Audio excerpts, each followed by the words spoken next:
Look at that. One bloom. One rebloom, I should say. Because the rest of those seed heads are pretty much ready to be harvested. And this is, look at this. This is terrible. I mean, this is what happens when you literally don't do a darn thing. Yeah, everything is kind of eaten. I'm going to clean all this up. This is going to look so much better when it's done. And listen, it happens, man. I'm like, I love gardening. I love this garden. It's like my pride and joy, and it still got away from me this year. So if this is happening to you, it can be recovered. Don't make it so overwhelming on your brain. I'm really critical of myself for letting this happen and then just sitting here and watching it continue to decline. But at some point you got to reclaim it. And even if you get a third of your garden done today or a fourth of your garden done today, do it. It makes you feel better. It kind of fuels your ambition to get through it all. And even if it takes you a month, you are going to feel so much better going into winter. I am actually going to mulch this when I'm done. It hasn't been mulched in years, and I can tell. I am going to cut back this butterfly weed, which, wow, you know what? I've never had butterfly weed get so tall. I don't know. It's never done well for me. And I planted some from seed. And yeah, it's not too shabby. This is the second, maybe third year it's in, and boy, it leaped for sure. It leaped so much that it's hiding the great blue lobelia, which is gorgeous but super short this year. It's either super short or it's falling over.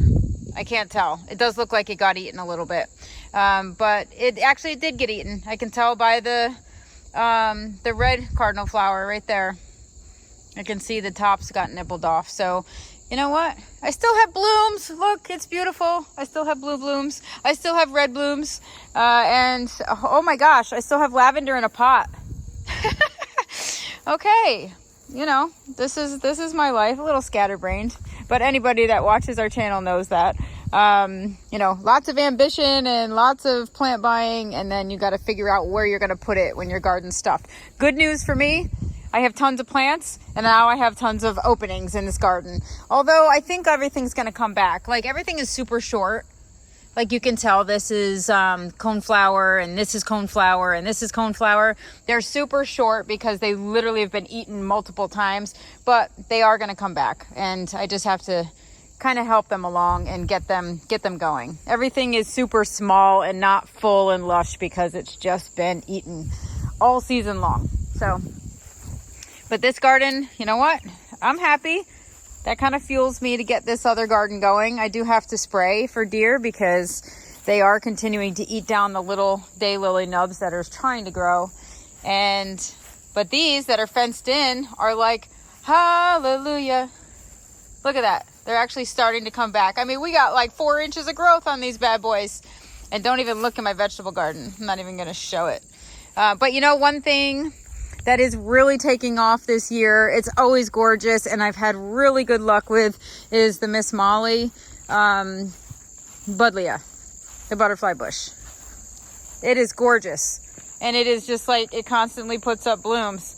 And no, it is not invasive in our zone. We're in zone 5B 6A now, technically. I'm not sure how much I trust that, but this is gorgeous here, and it does not self-seed. I do cut it back also when we get our first hard frost so that it doesn't get too tall, but I like this one. It's like 4 to 5 feet max. And then this was gorgeous. This was the blue chiffon Rosa Sharon. Beautiful. It's more of a lilac purple. It does have sort of, this is, you know, the blue flower world. A lot of the things say they're blue, but they're lilac-y purple. That is one of them, but it's gorgeous. It's almost a double. Some of the flowers have extra tissue in them, and they're beautiful. And that's that. My royal purple smoke bush is coming back. It's beautiful. That thing was huge, though. I'm wondering how it's going to settle in next to this massive viburnum. Wow. I mean, I guess I did not look at the mature height on that sucker when I planted it. And that happens a lot too. You bring it home, it's in this little 3-gallon pot. It's like 2 feet high. Oh, it'll fit perfectly between the smoke bush and the Rose of Sharon. And then before you know it, yep, you got the big bad bush taking over. And you know what? It's just doing its thing. This is happy. This got put in the right spot. That's all that means. And we'll deal with it. We'll figure it out. And I think it just needs to be, maybe this garden needs to come out to here and give that room to expand forward and give all these other perennials some room. You know, in my spare time. We'll just expand the garden. But I also love the fact that this viburnum has berries. You know, the reason I added a whole bunch of viburnums was because you need certain species and certain different cultivars to produce berries. So this is working. I love it. It's beautiful. And then the foliage is going to be pretty. I have that is another viburnum, but this is not the viburnum that cross-pollinates the one I just showed you. That is like a snowball viburnum. This one is brandywine. This one is not getting pollinated. I don't know. It had berries. Did I miss them? Did they dry up when we had no rain and high heat? I don't know. But we'll see. And then we have that massive leather leaf viburnum that's behind the birdhouse. So quite a few viburnums here. I love viburnums. There are a few cultivars that don't do well here because of the viburnum beetle. But so far, we're good. Brandywine, I did have one previously and it didn't fare well. We'll see what happens with this one. This one looks pretty good so far. And that's that. Now it's time to stop delaying and just get right into it. Here we go. What are you worried about? Huh? Snack time for me. I didn't get very far before I needed a snack. Oh, what is it? What do you smell? Go chase it. So as you can tell, cleaning up borders really makes a difference. I haven't even gotten into the middle of that or the back of it, but it already makes me feel better. Oh, she's going nuts. The bear and the opossums are out at night now. One was in our garbage, an opossum last night, and she literally would not calm down and go to sleep for like 2 hours. It drove me crazy. I love opossums though. Anyway, off topic, but I'm starting to get this cleaned up and it looks good, you know? I'm sure the plants are gonna really love me for it. And this ironweed, can this bloom already? I feel like it's had buds forever and it's just now starting.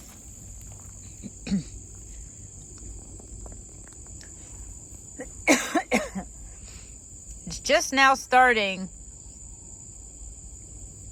to like open up, but I feel like they've been doing this for a long time. So why are you licking my tree branch? Excuse me. Zoe, go get a dead stick. Go get a dead stick. What are you doing? Go get him. Oh, who's out there? Go get him. Get them, dear. Oh, she knows what that word is. Where is it? Go get it. Your job is to chase them away from my stuff when they're eating it. Okay, I guess it's time to... Ow. God, dog's teeth must be like seriously strong because every time she chews on something, I feel like she's gonna break a tooth and she just loves to do it. All right, back to work.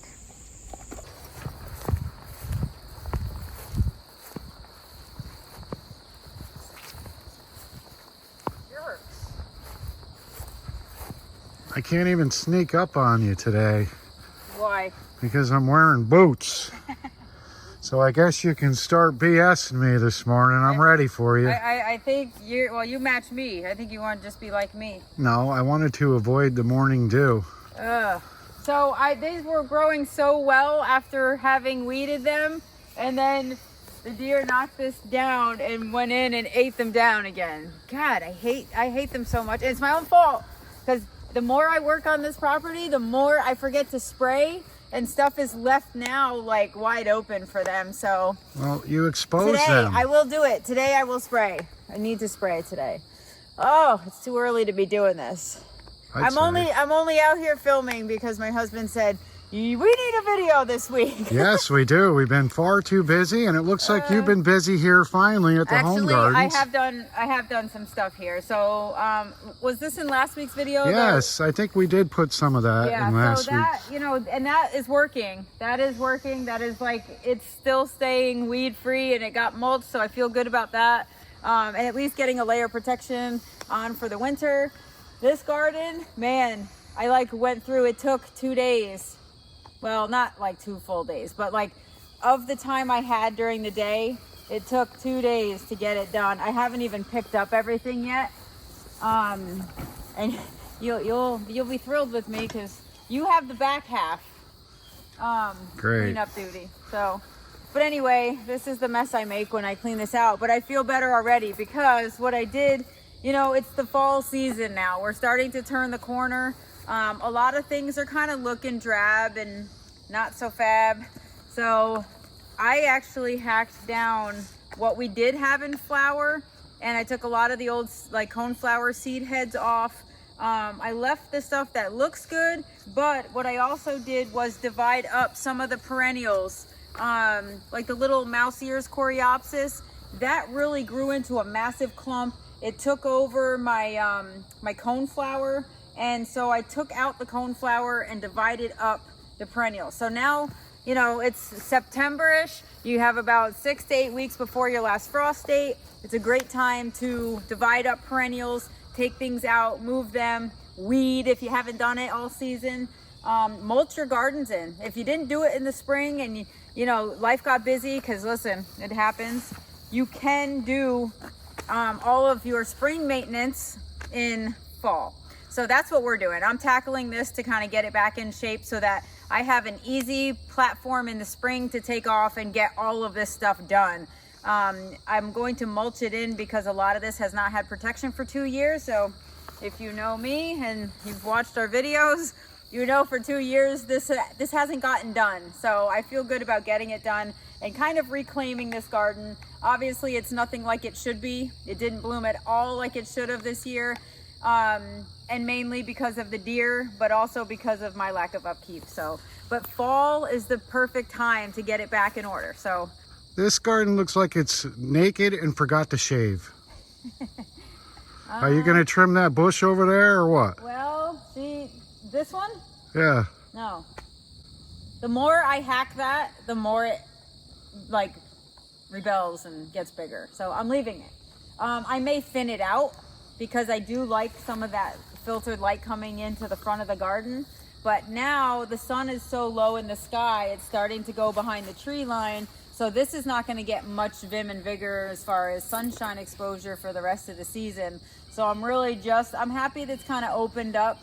A lot of this may look bare, but because it's been eaten down, that's the only reason. This literally fills out with lush foliage without, like, this is what's in here. So if the deer hadn't eaten it and I had sprayed and it still had its beautiful daylily foliage and it still had you know, all of the beautiful flowers and the shrubs had their foliage on them, it would still be full. It wouldn't be as pretty as your peak summer bloom time, but yeah, it would still be pretty full. Right now we're just at the bare bones because everything's just getting eaten. And I trimmed back a lot of the stuff that was dying back already or that looked kind of crappy. So that's that. I was also just, you know, I filmed a little bit when I was cleaning this out. You did? I did. Only because you told me I needed to, so I did. Wow, but thanks. It was actually kind of helpful because what happened was, as I'm going through this, like, it's boring. Okay, here's the before, here's what we're doing. I got my fall flannel on today. It feels appropriate. Although it got really kind of warm yesterday. I say like high 70s. That's really warm to me. Especially when you have 40s at night, which is a little crazy to me. I'm not quite ready. I say I'm ready for fall and I'm ready to, like, you know, have a break from this year, but I'm really not yet. Still making progress on this garden though.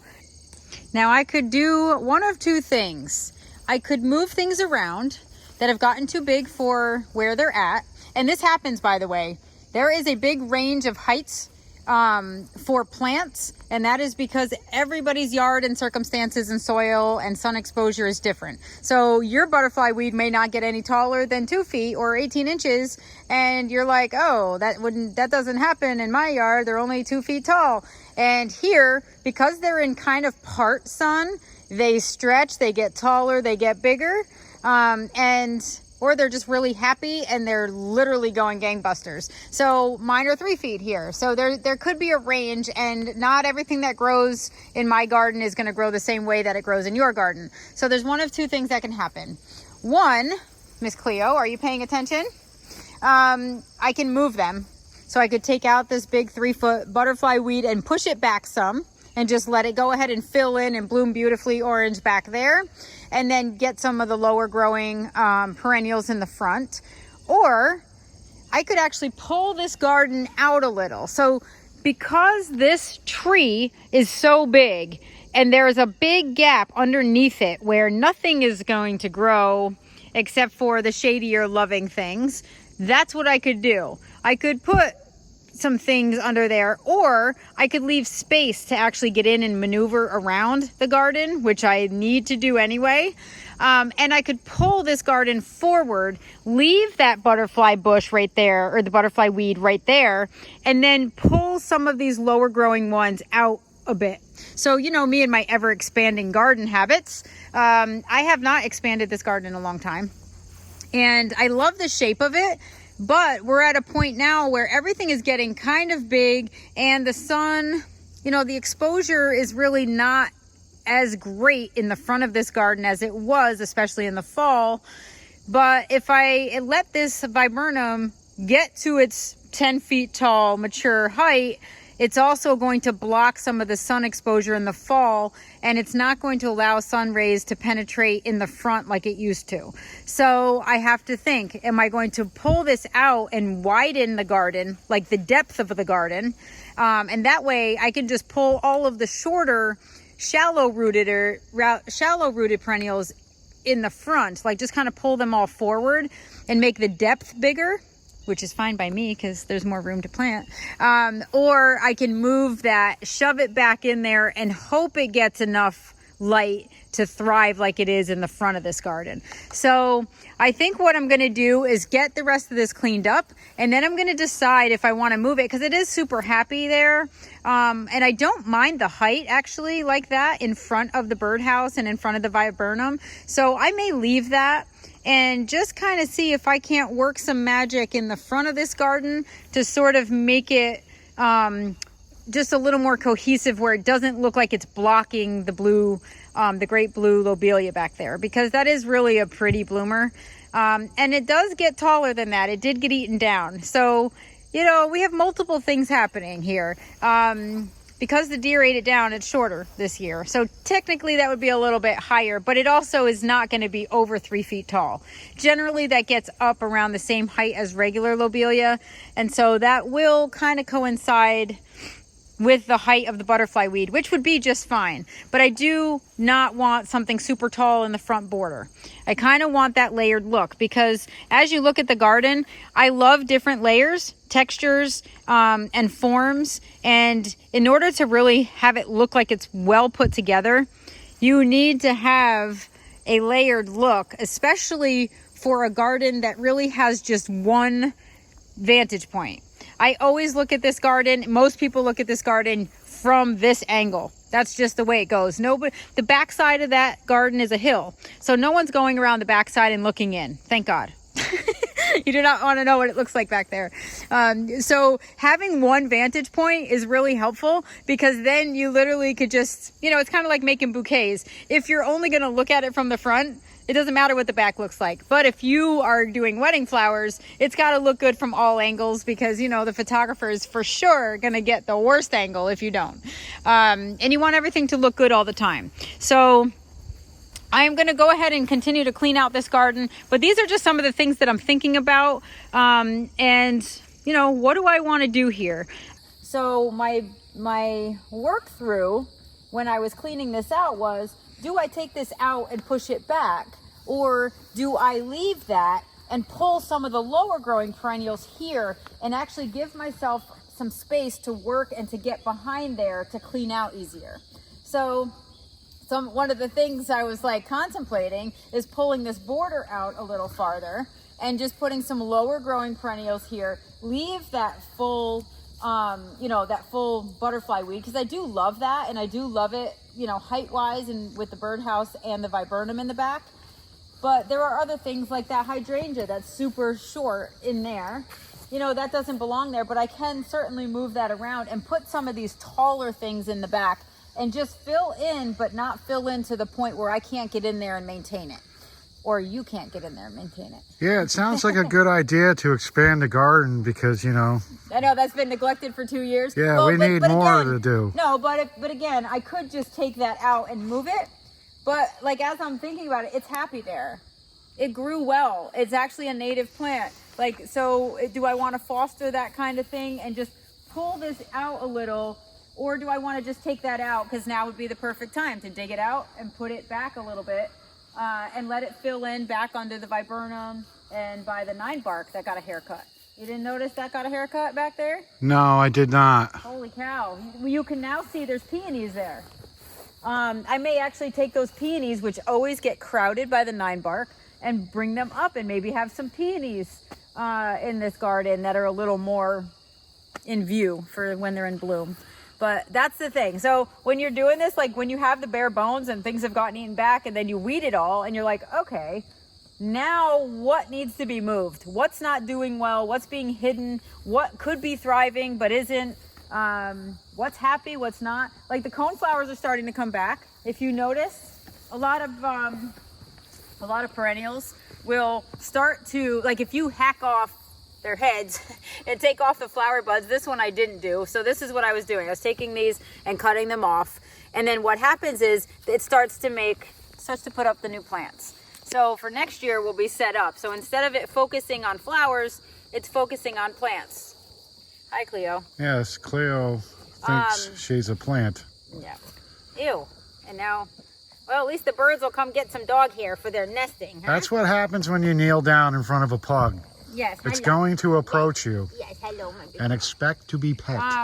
Yeah, so, and the other thing is, like, if you have, like, I have a Sunny Boulevard St. John's wort, which is actually starting to get some substance to it finally. Hey, how about not eating my coneflower? No.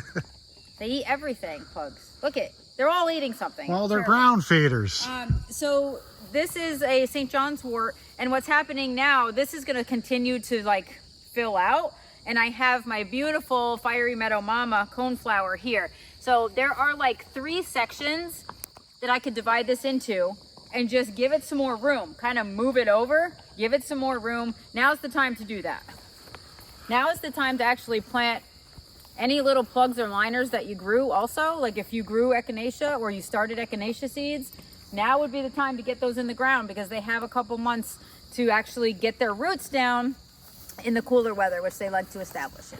So our plan is to try to do all the garden maintenance in the fall, so in the spring we don't really have to do much. Oh, we'll have to do it. Yeah, we will have to do it. But what the issue is for us is that I haven't provided that layer of mulch for 2 years.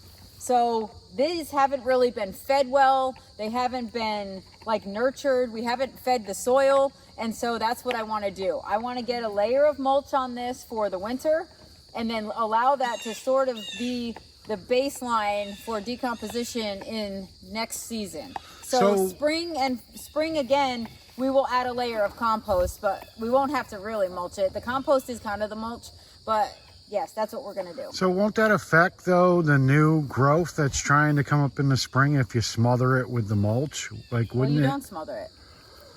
You just fill in around it. So you know, though, where your plants are going to come up, right? Well, so you will know because when it's time, you don't mulch until the ground is not cold anymore. So usually for us, that's early May. Early May is a good time to mulch. We're in zone 5B, 6. Yeah, but I thought we were going to mulch this year. We're going to in mulch fall. it now. But yeah, I can see where the plants are though. All right, so that won't come back to bite you in the behind like Cleo's about to do. I just did it to that garden. Oh. See? So there's mulch everywhere except on the plants. So how come we've never done that before? We've never done it because we never missed a spring season.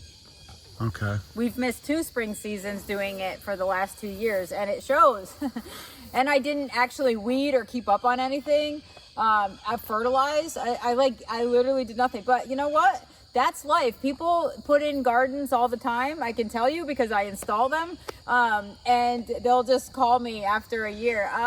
You know, nothing's really growing. And you'll go there and the grass is this high and you have thistle this high. And it's like, oh, your plants are in there. They're just like 6 inches tall because there's never been maintenance on it. You know, everyone starts with gardens and they're like, oh, it's going to be great. You get it in there. It looks beautiful, but it's work. You cannot just leave your gardens. You have to tend to them, and you have to tend to them all season. You have to like manage pests. You have to manage weeds. You have to feed them. You have to feed your soil. It's an ongoing commitment. So don't expect to just put in a beautiful garden or have someone put in a beautiful garden and not be out there a few hours a week at least.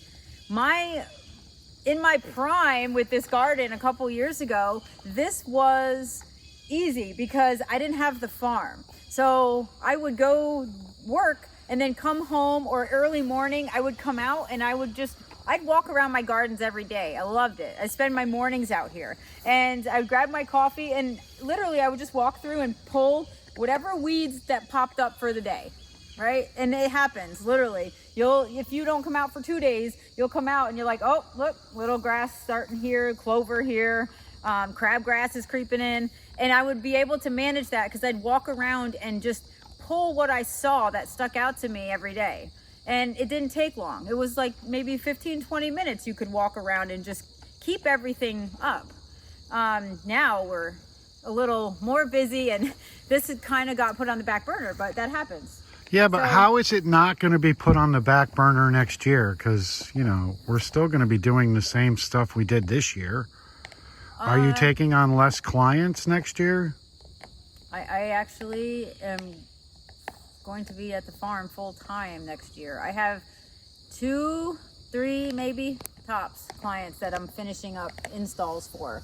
You know, we're prepping for new gardens right now, and I'm doing the planting in spring, so I'm sort of doing them in parts, and then the maintenance stuff I pretty much don't do anymore because I don't have the time. I mean, obviously I don't have the time. So I'm really hoping to get the farm open, up and running. Like, I'm hoping to hit the ground running next year with the farm. So I need to focus on that and my home gardens. That was like my goal for this year, and we couldn't afford me to do that. I couldn't afford me to do that. No, you hit the ground running this year. You just tripped a few times on the way to the farm. Yeah, I took a few black eyes this year.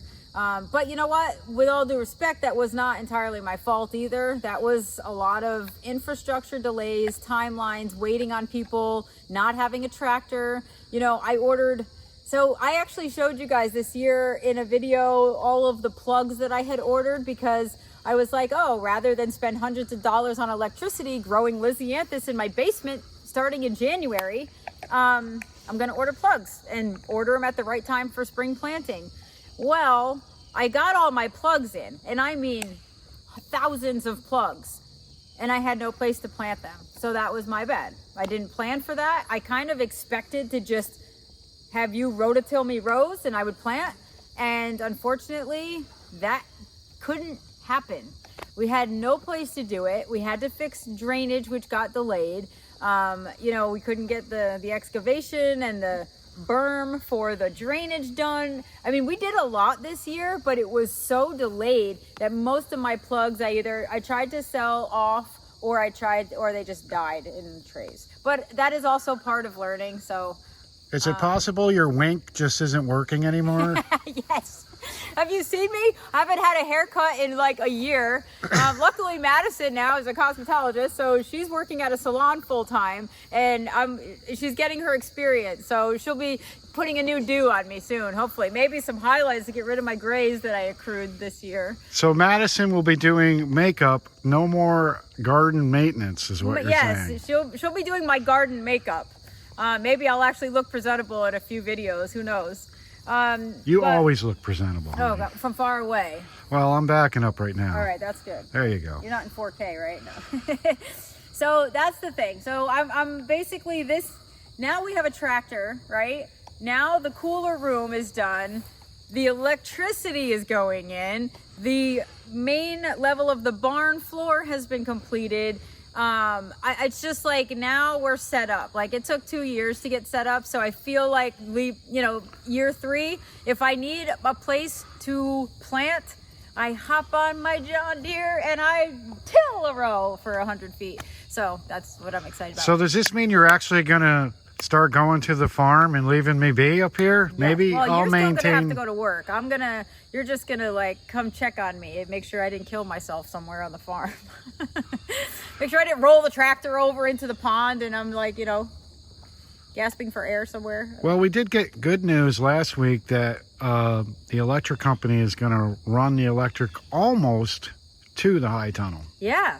So yeah, we actually expected a huge expense for electric back to the high tunnel. We were gonna do solar, by the way, for the high tunnel, and found out that it was actually more expensive to do solar than to get electric installed and do on-grid solar.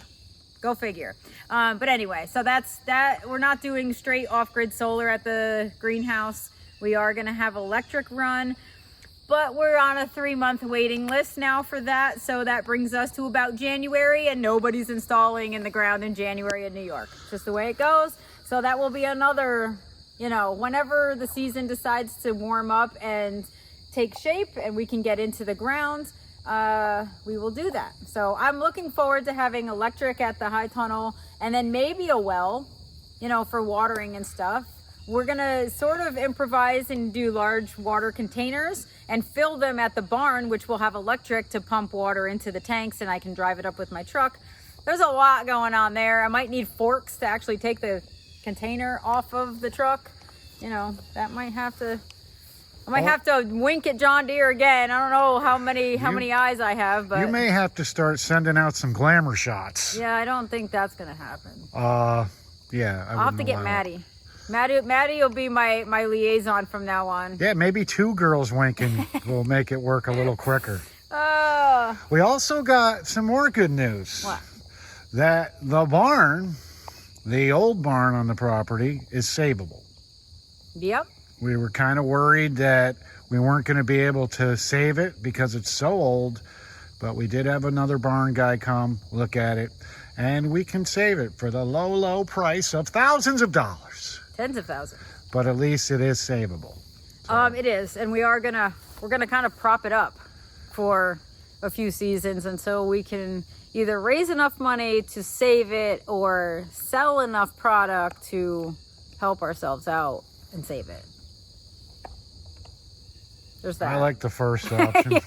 I mean, honestly, we'll save barn for flowers. I don't know. Yeah, we'll figure something out. Plus, we have a few ways. I mean, this past year over the winter, I was able to I took a few business courses, and unfortunately I wasn't able to practice what the courses taught me. Primarily because we weren't ready.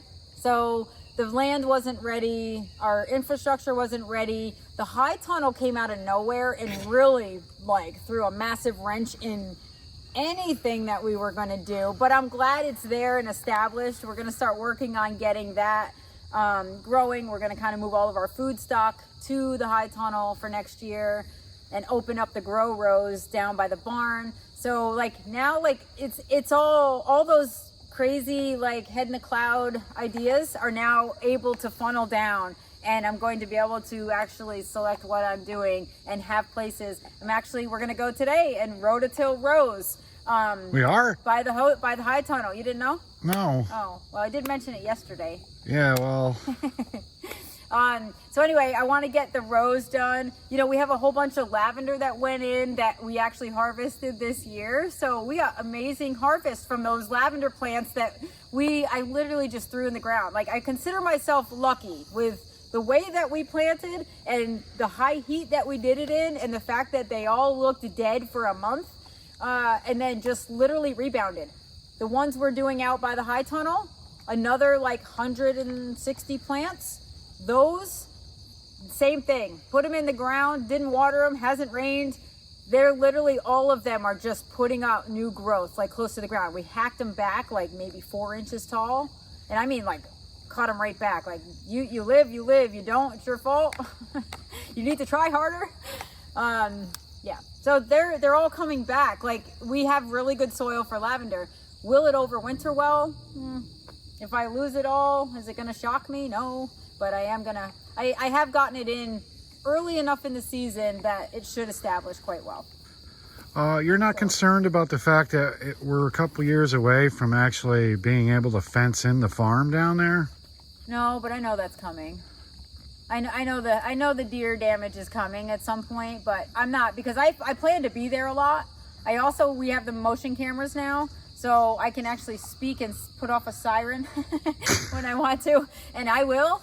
We'll do what we have to do. I can still use repellent. You can also, I'm going to be planting allium everywhere. Like I'm going to try interplanting with allium and the lavender, rosemary, all those aromatic herbs that critters don't like. Marigolds, marigolds are cheap. You can grow them like crazy and plant them, and they just provide this little scented barrier that they don't like. And marigolds do well. So I don't love marigolds, but I'm willing to use them in order to help delay our tens of thousands of dollars of cost in fencing. So, oh no. Whoops, must have got the sun in your eyes. I was just thinking when I was talking about those coreopsis and how it grew into the coneflower, I was looking for it. Like, where would I do with it? Here I did with it. Luckily it's cool and these are not dead. So I will get those in the ground. I wonder how many plants you've pulled and just forgot about. Well, I'm sure we have a compost pile full of yes. proof that I've done that. Why is this coneflower so late? I know, intense orange. You know what? I'm so proud of that thing. Thank you. It just brightened my day. It's brightened my week, actually, because I came out and it was like here. Like, it almost sent me a sign and said, thank you. I love you. Welcome back. That's great. Yeah. So are there any flowers that are going to bloom in fall besides your dahlias? Like, you don't see the great blue lobelia, which by the way is native also. Where is that? Over there? Yeah, you want to see it? Oh yeah. And actually you can walk in. Oh my goodness, look at the mess you've made. Be careful, there's fencing right here. That fencing was a bust, by the way. It was. It didn't even keep jacks out. No. It did nothing. We already filmed Cleo hurtling the fence. And I can't return it. What are we going to do with that? I don't know. Maybe you shouldn't buy like 10 boxes. Facebook Marketplace? Yes. Dude, I really didn't think that Cleo would jump the fence. Well, But apparently, Cleo doesn't seem to care. Look. Stop eating my plants. There's too much room in this garden for Cleo to roam. So this was what I was expecting to have. So what happens here is we get a lot of allium in the spring. So this fills in, but then all of my coneflowers that were here, I don't really know what happened to them. I'm pretty sure I yanked them, actually. I would think so. Yeah. But anyway, so now I have a hole here, but what I do have is coneflowers here next to Joe Pye weed that are getting blocked. So I'll take those out. I have coneflowers here. So I'll start putting stuff back in here. I have an ironweed that needs to be moved out. So this will fill in. I have no issues about doing that. This will probably go here. But this is great blue lobelia. And it's like short great blue lobelia because it got eaten. But it is still, normally, these are pretty tall. Like you can tell, they get up there. They get up about 3 feet. But these still bloomed, even though they got eaten. So I could also kind of start moving that this way. I love the blue in the fall. I love that. And I don't mind that it's next to the orange and the red. I like the bright colors. I have some coneflowers back there. But under here, I might actually I have big hostas over by the retaining wall. I've been wanting to divide for a long time. Now would be the time. They got eaten back. I'm going to hack them. I'm sure the little eyes are starting to form already. And I'm going to take some of those big clumps and put it around the back. So that way it shades the open ground so you don't get weeds. But you also have like this filler underneath that, you know, so much for me getting back there to maintain. But I'd much rather have the ground covered than not. You knew it was going to happen. I saved myself. I shouldn't have even said anything. But yes, and then black-eyed Susans usually bloom in the fall. Sedums usually bloom in the fall. I actually have sedums. Mine got eaten. See these guys? The little cactusy succulents? Those are succulents? Yes, those are succulents. They bloom. So they have little flowers. This guy's like not such a bright bloomer, but this guy, I mean, there's all different sizes. Normally, see these? They put out blooms. Yeah, these that's are kind of succulents. Yeah. So, and these guys are in bloom. But the main plants, like my autumn joy, I used to have this massive clump of like autumn joy sedum. It was variegated, and then it started turning into the plain color, and then it just like kind of has been dwindling, and the deer have been eating it. So that's probably what I have left, is probably 1.5 clumps. Well, is it possible because it's September? No, it got eaten. They're just they're just, if you have a huge canopy of leaves, you're feeding your root system really well. If you get eaten back, you only have tiny little leaves to like make food and thrive. So if it didn't get eaten, would autumn joy be happy in September? Yeah. Oh, it would. Okay. It's called autumn joy. Well, I figured in autumn it's joyous. Yeah. Oh, but you know what? September it isn't. You know what I do have? I mean, like hydrangeas obviously are kind of just past peak at this point, but they're turning that nice pink. But my turtle head, the deer ate that too, but I do have a couple blooms. See, normally they have these like little clusters of buds and then they open. That's called turtle head hot lips. And that's exactly why I bought it. I love the name. Yeah, so it wouldn't matter if a turtle's head had hot lips. It would still be ugly. And allium. This is another garden that has been relentless with weeds. But these are like, I think this one's called Serendipity. Maybe? Or Blue Eddy. Actually, I think it's Blue Eddy. It's short. And then what else? Obviously, the butterfly bushes are still going off. But now's like the time when the grasses come, you know, into full. But my grasses are not, because I don't have very many. But normally grasses, I have one grass, I have a switchgrass. Switchgrass is beautiful, by the way. It starts off like blue and then it's going to start to turn burgundy. There's some like burgundy ribbons that come in there, and you have like blue hued grass with the burgundy ribbons in the fall. Those are always great. Hydrangeas are good in the fall. Anemones are good in the fall.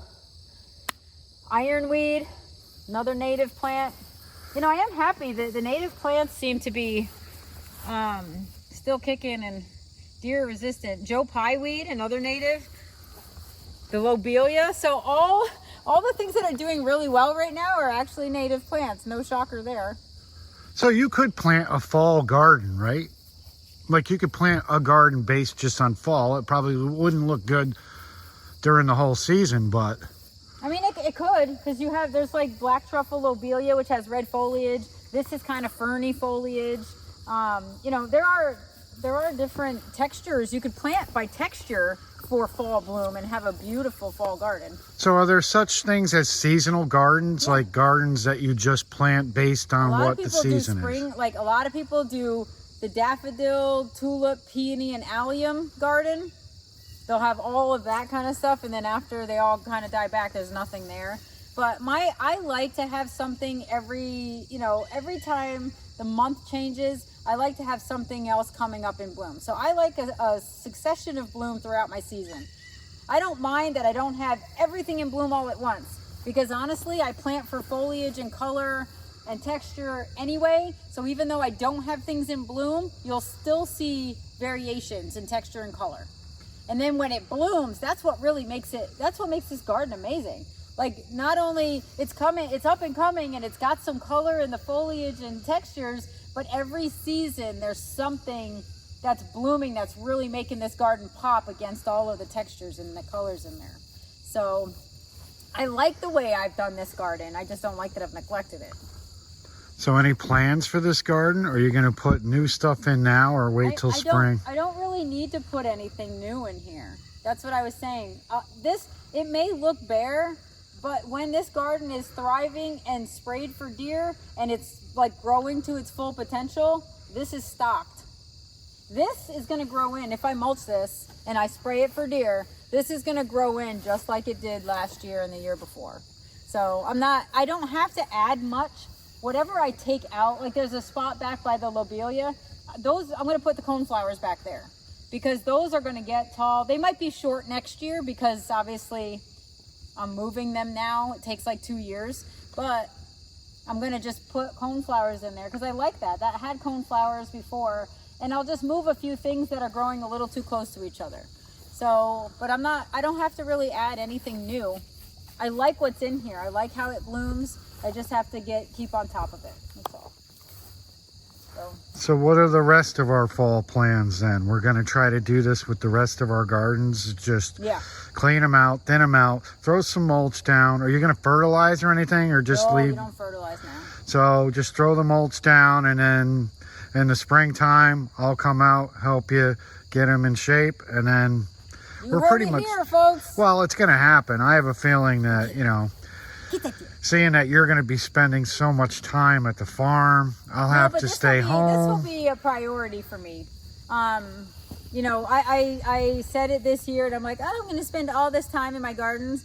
I'm definitely going to get these in shape and get that, you know, that daily walk around and okay, what needs to be done. I will dedicate time to this garden because, you know, it didn't feel good the last 2 years. I know people look forward to this garden, and I look forward, like this is what fuels me, and it really sucked. I had a lot of hard like trials the last couple years with everything. You know, it's great to buy a farm, but there's a lot that goes with it. It's so freaking expensive to farm. Like, why would you want to farm? Nobody wants to farm. I was saying that to you for 2 years. I didn't really realize the costs associated with growing things. I just wanted a place to grow and maybe offer my flowers. And now, like, it almost has to become an enterprise of business, because without it, how can you afford the insurances and the tractor payment and the soil amendments and the compost and on the scale that we're doing and the things that I want to grow? Well, plus you're not buying dollar store flowers either. Your stock costs a fortune. Yes, and you know, and I really failed myself buying so many dahlia tubers that I really am upset I didn't have enough places to grow my dahlias. You know, I have stock that's sitting in little pots and they look healthy.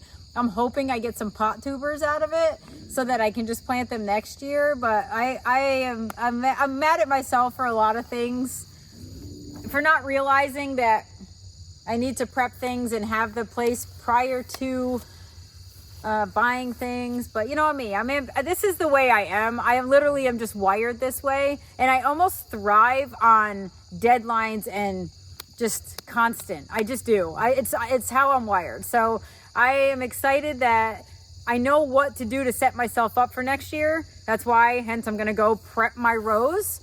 I'm going to put landscape fabric down to keep the weeds out so that in the spring, or I might even actually get my hardy annuals in. I've never done those before, and you fall plant those and your biennials, so you get the roots established now and then you get flowers next year.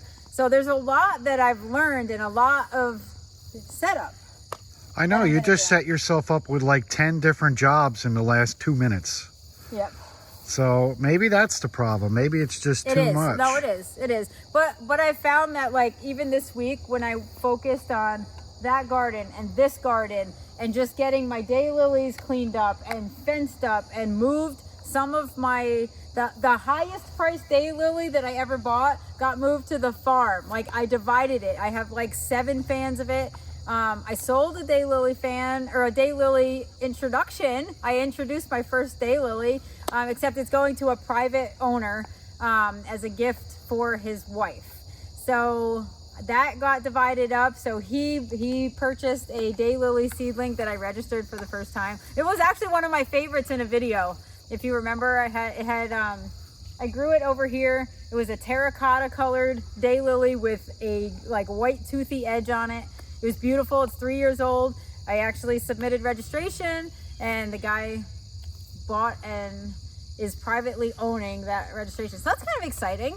That would be a good revenue stream. Maybe you could offer something like that to people. Yeah, I mean, it's exciting. I'd love to. I have a lot that I have my eye on that I would. Now I know how easy it is to register a daylily. You know, you have to wait a bit, but if you get it in before their deadlines, you know. So I have my first one. I was hoping it would be under Guiding Green Thumbs, but they put it under your last name, so. Well, people are registering stars in the sky. I'm sure you could register a daylily that you can actually see. Can I register insects? This one, you are supporting and saving this little bee. This little bee is yours to keep. You know, no. It will live on in my gardens. Just send me $4,000. Yeah. We should register deer damage. Oh, yeah. Buy this deer damaged plant for half price. Well, so anyway, now instead of getting a video, you got a rundown of my entire therapy session for 2024. No. But anyway, I did learn a lot. It hasn't been a washout of a year. We got a ton done. Like in 2 years at the farm, I don't always see it like this sometimes when things are going awry. But if you look at the big picture, I kind of wish we had deeper pockets so I could get things done faster, but we'll get there. And you know what? I need to slow down anyway. Well, what people don't see is behind the scenes and how the house is so well kept and perfectly clean. There's never a dish in the sink. The laundry room is beautiful. You know, people have to understand. And now Madison lives with us, so she's actually been helping with the dishes here and there. And, you know, that's like, listen, I do, and I have cleaned up. I get to the point where I'm like, okay, I can't take it anymore, and I just clean up and get it done. But it's still, like, it feels like it only takes a day for the kids to come in, drop their stuff, do homework, you know, eat snacks, whatever, and it's like a mess again. Kind of like this garden and around the garden. Well, see, I tackled what I needed to. Now it's just the cleanup. Like, I tackled dinner, but it's just the cleanup that's a problem. I'm sensing a pattern. You're like the Tasmanian devil. You walk in this garden, you just start spinning around, and all the weeds and stuff go on the outside of the garden, and then you call me in to clean it up. Yes. Oh, and, you know, it's kind of funny, too, because I get, you know, me and getting these harebrained ideas and on a whim. So this is the super blue lavender. One of them is toast. Don't even know where it is. That one I found plugged in. I actually couldn't even see the pot. It had so many weeds around it. I couldn't even see the pot, but it's alive and well. Oh, and I want to show you something. Do they have a PETA for plants or no? What? Is there a PETA for plants? No. I've been showing some dahlias that have been growing. And remember I mentioned tartan, the dahlia? And at the farm, it was really dark and it had just like, remember that super big flower? And I was like, I don't know what that is. This is tartan, or at least I have this marked as tartan, and it bloomed 3 flowers and it looks nothing like that one. But look at it. Isn't that gorgeous? So what is that? Candy cane? What is it called? This is tartan. I just tartan. said. Well, I thought you said you planted tartan. This is you. Look like it. I could tell you, oh, and then you go, you never told me that. Well, the problem is you talk 50,000 miles an hour. True. I have a hard time ever even getting a word in edgewise with you. But isn't that cute? I love it. I like stuff like this. Oh, it's starting. This one's starting to go, I guess. Which one? But anyway, I love that. But it doesn't look anything like the tartan that was in the row at the farm down. Remember, we had that huge burgundy flower and it had like kind of white. And I know that was kind of an off bloom, so maybe it will. But these are so much smaller and they've all been about this size. So maybe this has got to be tartan. So are you ever going to import any of these flowers from the farm into your home gardens or not? It seems like you're taking all the plants from the home gardens. I haven't taken anything really from here. Every video you're like, I'm going to take that to the farm. This is going to the farm. I haven't actually done it. I say it because you just said about 10 minutes ago you brought your most valuable daylily to the farm. But that's 2 daylilies. And you know what? And it's because it keeps getting eaten. And much like this one, over here that's now being shaded by the ironweed, like that needs to come out because that's just planted too close. And I love that one. That was like, you know, that was a Master's Voice times something seedling, and it was beautiful, huge flowers, like it was gorgeous. I love it. So did you take any video or pictures of your gardens here this summer, or did you just lose complete interest? I don't know. Why would I take pictures? It was neglected. You know, that's the thing. People want to like, these are kind of real life videos, and when your gardens look like crap, is anybody posting pictures of them? You don't feel good. You don't want to have people at your yard because they expect, especially me, they expect to come here and see what they see in videos from a couple years ago. And it's like, well, the gardens don't look that great, you know. Yeah, but I think people would be able to relate to that. What? They would be able to relate to it because not everybody has your energy. Fine, relatable, but still they're coming to gain value and inspiration, and you can't gain it from my yard looking like your yard. Not everybody has a husband that's right there helping you do the work. Oh, stop it. Well. You want this? Oh, that would be perfect. No. She's going to wreck it. Ready? Sit. We've been through this before. Sit. Wait. Hold it. Wait. Wait. Oh, it's done. There it is. Dogs and dahlias do not mix. She cannot. No, and she look at. She just loves to litter the lawn. Is what she loves to do. Go. And there's no accountability for it either. Look. You don't jump on me. You don't jump. I bet she learned from that. You're not jumping. Go get your toy. No, get your toy. Where's your toy? Go get it. Go get it. I've seen dumb dogs before, there it is. You got it. That's it. This one doesn't bake the cake; it makes the cake. What? I just said, go get your toy, and she's looking everywhere. And Yeah. But anyway, so that's Cleo. You like that garden too? She's like my garden dog. Cleo's the best. I bet you Cleo would bite it. If she would stop scratching, she'd be the best dog ever. Open your mouth. Open up. Hold it. Hold it like a pretty girl. No, you'll eat coneflower leaves, but not edible flowers. Okay. You want to hold it? No. Cleo's fitting right in with these gardens. She's looking rough. Yeah, I know. Well, she's 8. She's blind. She's half deaf. It's allergy season for her. She's like... And she's second fiddle to Zoe. No, she isn't. She was the original garden dog, and you tried to replace her. Who? You. No, Otis and Ziggy were the original garden dogs. Well, they're irreplaceable. They are. My poor Ziggy and Otis. I know. I miss stepping in their dog crap. I miss it. They used to go to the bathroom. They would kick their little feet out, and I'd be like, "Stop it!" Yeah, well, Cleo still does that. Yeah. Cleo is a female dog who lifts her leg because she learned from Otis and Ziggy. Yes, she identifies as a male. Yes. She literally is. Be careful who you hang out with. Traits start rubbing off. All right, honey. Well, sounds like I got a lot of work to do over here, cleaning up your mess, so... You know what? You're lucky that I didn't wait for you to help me with this. It wouldn't have gotten done. But I know that you really wanted to partake, so I left the mess. Well, so I do like to help you after the fact. And you know what? We will return in 2025 with big things. Oh, that would have been great if I caught it. Let me try again. Yeah, I have been working out. Big muscles. All right, see ya, babe.